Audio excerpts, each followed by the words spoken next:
Hi students, welcome to Samachir Study YouTube channel. In the video, 10th standard science practicals experiment number 3 பார்க்க போறோம் students. Determination of resistivity. So, இதுல வந்து ஒரு coil of wire கொடுத்திருப்பாங்க. அதோட resistivity என்ன அப்படிங்கறத calculate பண்ண போறோம். So, first resistivity அப்படிங்கிறதுக்கு முன்னாடி நமக்கு resistanceனா என்னன்னு தெரியணும். ரெசிஸ்டன்ஸ்ங்கிறது ஒரு காயில்ல போகக்கூடிய கரண்ட்டை அப்போஸ் பண்ணக்கூடிய ஒரு ப்ராப்பர்ட்டி. இந்த ரெசிஸ்டன்ஸ் எப்பவுமே அந்த லெங்த் ஆஃப் த ஒயருக்கு டைரக்ட் ப்ரொபோர்ஷனா இருக்கும். ஏரியா ஆஃப் கிராஸ் செக்ஷனுக்கு இன்வர்ஸ் ப்ரொபோர்ஷனா இருக்கும். அதாவது லெங்த் இன்க்ரீஸ் ஆச்சுன்னா ரெசிஸ்டன்ஸ் இன்க்ரீஸ் ஆகும், area of cross section increase ஆச்சுன்னா ரெசிஸ்டன்ஸ் டிக்ரீஸ் ஆகும். இது ரெசிஸ்டன்ஸோட ப்ராப்பர்ட்டி. இந்த கான்ஸ்டன்ட் ஆஃப் ப்ரொபோர்ஷனாலிட்டியை தான் நம்ம ரோ, அதாவது ரெசிஸ்டிவிட்டி அப்படின்னு சொல்லுவோம். ஆர் வேற, ரோ வேற. சரியா? நம்ம இந்த எக்ஸ்பெரிமெண்ட்ல ரெசிஸ்டிவிட்டி தான் கால்குலேட் பண்ண போறோம். So r equal to rho into l by a. இதை ரீஅரேஞ்ச் பண்ணா நமக்கு என்ன கிடைக்கும்? Resistivity equal to resistance multiplied by area of cross section divided by length of ஒயர்னு கிடைக்கும். ஸோ இந்த எக்ஸ்பெரிமெண்டோட மெயின் எய்ம் என்னன்னா ரெசிஸ்டன்ஸ் கண்டுபிடிப்போம், அதே மாதிரி அந்த வயரோட area of cross section and length இந்த மூணையும் கால்குலேட் பண்ணி ஃபார்முலால சப்ஸ்டியூட் பண்ண போறோம் ஸ்டூடெண்ட்ஸ். அடுத்தது இந்த எக்ஸ்பெரிமெண்ட்டுக்கு என்னென்ன எக்யூப்மெண்ட்ஸ் எல்லாம் தேவை, இதுதான் இந்த எக்ஸ்பெரிமெண்டல் செட்டப். இதுல பாக்குறது மாதிரி நமக்கு ஒரு காயில் ஆஃப் ஒயர், இதுதான் இந்த காயில் ஆஃப் ஒயர். இந்த காயில் ஆஃப் ஒயருக்கு தான் நம்ம ரெசிஸ்டிவிட்டி கால்குலேட் பண்ணுவோம். இதுக்காக நமக்கு வோல்டேஜும் கரண்டும் தேவை. So v equal to IR, ஓம்ஸ்லா படிச்சிருக்கிறோம். ஸோ ரெசிஸ்டன்ஸை எப்படி மெஷர் பண்ணுவோம்னா வோல்டேஜ் டிவைடட் பை கரண்ட். அந்த வோல்டேஜை மெஷர் பண்ணுறதுக்காகத்தான் வோல்ட் மீட்டர், கரண்ட்டை மெஷர் பண்ணுறதுக்காக அம்மீட்டர் இதுக்கு தேவைப்படும். வோல்ட் மீட்டரை எப்போவுமே பேரலாக கனெக்ட் பண்ணுவோம், அம்மீட்டரை சீரீஸாக கனெக்ட் பண்ணுவோம். அதுக்கு பிறகு இதுக்கு பவர் கொடுக்கறதுக்காக நமக்கு ஒரு பேட்டரி, கீ, அப்புறம் ஒரு ரியோஸ்டாட். இந்த எலமெண்ட் ரியோஸ்டாட் எதுக்கு யூஸ் ஆகும்னு சொன்னா இந்த சர்க்கியூட்ல இருக்கக்கூடிய வோல்டேஜையும் கரண்ட்டையும் வேரி பண்றதுக்காக. முக்கியமா இந்த சர்க்கியூட்ல போகக்கூடிய வோல்டேஜை இது வேரி பண்ணும், இதுல போகக்கூடிய கரண்ட்டை இது வேரி பண்ணும். ஸோ அந்த கரண்ட்டை வந்து அம்மீட்டர்ல நம்ம மெஷர் பண்ணிக்கலாம். சரியா? அதுக்காக தான் அந்த அட்ஜஸ்ட் பண்றதுக்காகத்தான் இந்த ரியோஸ்டாட். அடுத்தது ஸ்க்ரூ கேஜ். ஸ்க்ரூ கேஜ் எதுக்கு வேணும்னா டயாமீட்டர் ஆஃப் த வயர் கண்டுபிடிக்கிறதுக்காக ஸ்க்ரூ கேஜும், அப்புறம் இதோட மீட்டர் ஸ்கேலுங்கிறது லெங்த் ஆஃப் த வயர் கண்டுபிடிக்கிறதுக்காக மீட்டர் ஸ்கேலும் வேணும், கொஞ்சம் கனெக்டிங் வயர்ஸ். இந்த experiment setup only for resistance students. நமக்கு ரெசிஸ்டன்ஸை கண்டுபிடிக்கிறதுக்கான சர்க்கியூட் டயக்ராம்ஸ் தான் இது. இதை யூஸ் பண்ணி ரெசிஸ்டன்ஸ் கண்டுபிடிச்சு அப்புறம் ஏரியா ஆஃப் கிராஸ் செக்ஷன்ல ஸ்க்ரூ கேஜ் வச்சு கண்டுபிடிக்கலாம். சரியா? ஸோ இந்த ஃபார்முலா கொடுத்துருக்குறாங்க, rho equal to A divided by L into R. இதை நம்ம ஆல்ரெடி பார்த்துருக்குறோம். இதில் இம்பார்ட்டண்டாக நீங்கள் நோட் பண்ணக்கூடிய விஷயம் வந்து யூனிட்ஸ். ரெசிஸ்டிவிட்டியோட யூனிட் எப்போவுமே ஓம் மீட்டராக இருக்கும். அப்போ அதில் இருக்கக்கூடிய லெங்த்தை நம்ம கண்டிப்பாக மீட்டரில் தான் மெஷர் பண்ணணும். Area of cross section metre ஸ்கொயர்ல இருக்கணும். நம்ம வந்து ரீடிங்ஸ் எடுக்கும்போது நமக்கு எப்பவுமே மில்லி மீட்டர்ல தான் கிடைக்கும். ஏன்னா அந்த ஒயர் வந்து ரொம்ப தின் வயரா இருக்கும், அதோட டயமீட்டர்ல மில்லி மீட்டர்ல தான் இருக்கும். ஸோ மில்லி மீட்டரை மீட்டரா கன்வெர்ட் பண்ணணும். அதுக்கு 10⁻³ வச்சு மல்டிப்ளை பண்ணுவோம். ஸோ இப்போ இதுதான் சர்க்கியூட் டயக்ராம். இந்த சர்க்கியூட் டயக்ராம்ல நம்ம ஒரு எண்டில் ஆரம்பிச்சு அப்படியே கனெக்ஷன் கொடுத்துட்டு வரணும்.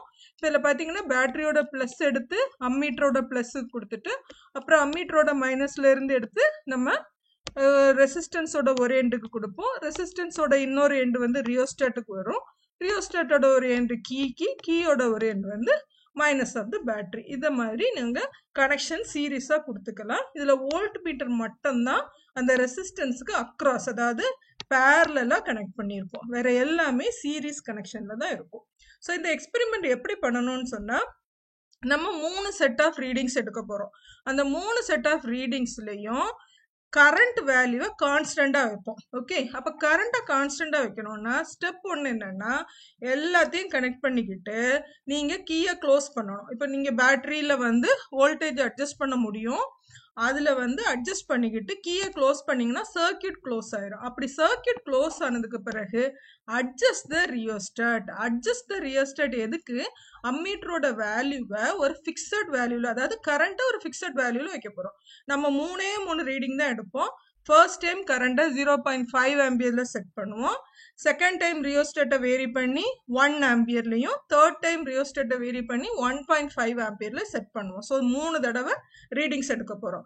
ஸோ ஃபர்ஸ்ட் டைம் 0.5 ஆம்பியரில் செட் பண்ணிக்கிட்டு நம்ம வோல்ட் மீட்டர் ரீடிங்கை நோட் பண்ண போகிறோம். ஸோ இதுதான் அந்த ரீடிங்ஸு.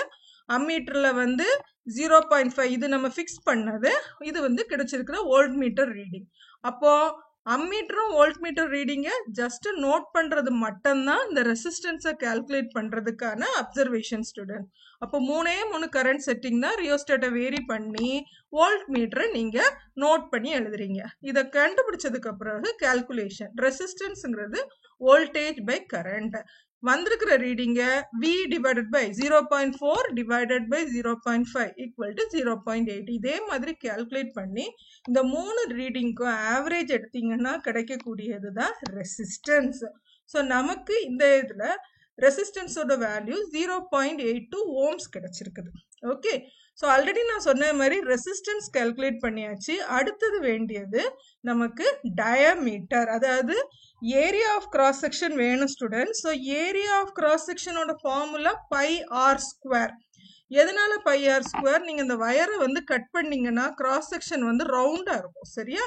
அதனாலதான் சர்க்கிளோட area pi r square. So இப்போ நமக்கு தேவை வந்து ரேடியஸ். ஸோ ரேடியஸை டைரக்டா கண்டுபிடிக்க முடியாது, அதுக்காக டயாமீட்டரை கண்டுபிடிச்சு டிவைடட் பை 2 பண்ண போறோம், சரியா? ஸோ டயாமீட்டரை கண்டுபிடிக்கிறதுக்காக நமக்கு எடுத்திருக்கிற டிவைஸ் வந்து ஸ்க்ரூ கேஜ். நீங்கள் 9th ஸ்டாண்டர்டில் இதை டீட்டெயிலாக படித்து எக்ஸ்பெரிமெண்ட்டும் செய்திருக்கீங்க. ஸ்க்ரூ கேஜ் இந்த மாதிரி தான் இருக்கும். இதில் வந்து பிட்ச் ஸ்கேல், ஹெட் ஸ்கேல்னு 2 ஸ்கேல்ஸ் உண்டு. இப்போ இந்த கொடுத்துருக்கிற வயரை இந்த ஸ்க்ரூ கேஜில் ஃபர்ஸ்ட் வச்சு ஃபிக்ஸ் பண்ணிச்சு நல்லா டைட் பண்ணிக்கிட்டு இதில் காட்டக்கூடிய பிட்ச் ஸ்கேல் ரீடிங்கையும் ஹெட் ஸ்கேல் கோஇன்சிடென்ஸ் அந்த 0 கூட கோஇன்சைட் பண்ணுறதையும் நம்ம ரீடிங் எடுக்க போகிறோம். இது தின் வயராக இருக்கிறதுனால பிட்ச் ஸ்கேல் எனக்கு 0 தான் இருக்குது. பட் ஹெட் ஸ்கேல் கோஇன்சிடென்ஸ் முதல்ல அந்த டிப்போட வயரில் வச்சு ஒரு ரீடிங், மிடில் ஆஃப் த வயரில் வச்சு ஒரு ரீடிங், அதே மாதிரி இன்னொரு எண்டில் வச்சு ஒரு ரீடிங் எடுக்கும்போது இதுதான் ஹெட் ஸ்கேல் கோஇன்சிடென்ஸ் கிடைச்சது. ஸோ ஹெட் ஸ்கேல் ரீடிங்கிறது லீஸ்ட் கவுண்ட்டை மல்டிப்ளை பண்ணணும். அப்போ least count of screw gauges 0.01 millimetre. So இதை மல்டிப்ளை பண்ணுறதுனால உங்களுக்கு ஹெட் ஸ்கேல் ரீடிங் 0.5 0.48ன்னு கிடைக்குது. இதை எல்லாத்துலேயுமே ஆவரேஜ் எடுத்து நமக்கு கிடைக்கக்கூடிய டயாமீட்டர் எழுதியிருக்கிறோம், சரியா? ஸோ ஆல்ரெடி நான் சொன்ன மாதிரி டயாமீட்டர் மில்லிமீட்டரில் இருக்குது, ஆனால் நம்ம கால்குலேஷனுக்கு அதை மீட்டரில் சேஞ்ச் பண்ணணும். So diameter divided by 2 is radius. இதுதான் நம்மளோட ரேடியஸ் வேல்யூ. அடுத்தது அந்த length of the wire. Length of the wire டைரக்டா மீட்டர் ஸ்கேல வச்சு மெஷர் பண்ணிட்டோம். அது 50 சென்டிமீட்டர். சென்டிமீட்டரை மீட்டரா மாத்துறதுக்காக 10⁻⁻2 கொடுத்துருக்கோம் ஸ்டூடெண்ட்ஸ். இப்போ எல்லா வேல்யூஸையும் நம்ம நோட் பண்ணியாச்சு. ரேடியஸ் கிடைச்சாச்சு. Area of cross section pi r square அதுவும் கால்குலேட் பண்ணியிருக்கிறோம். இப்போ நமக்கு இருக்கிற formula rho. Rho equal to A divided by L into r. So அந்தந்த வேல்யூஸை சப்ஸ்டியூட் பண்ணி கிடைச்சிருக்கிறது தான் நம்மளோட ரோ. ஸோ ரோவோட வேல்யூ உங்களுக்கு கொடுத்துருக்க வயரோட மெட்டீரியல் திக்னஸ் அதை பொறுத்து சேஞ்ச் ஆகும். எல்லாருக்கும் இதே வேல்யூஸ் தான் கிடைக்கணும்னு அவசியம் இல்லை ஸ்டூடெண்ட்ஸ். ஸோ இதை வந்து ஃபைனலாக நம்ம எழுதியாச்சு. எப்போவுமே இதோட unit ரெசிஸ்டிவிட்டியோட unit Om metre. Okay students, hope you understand this. If you like this video, please subscribe and share it to your friends. Thank you so much for watching.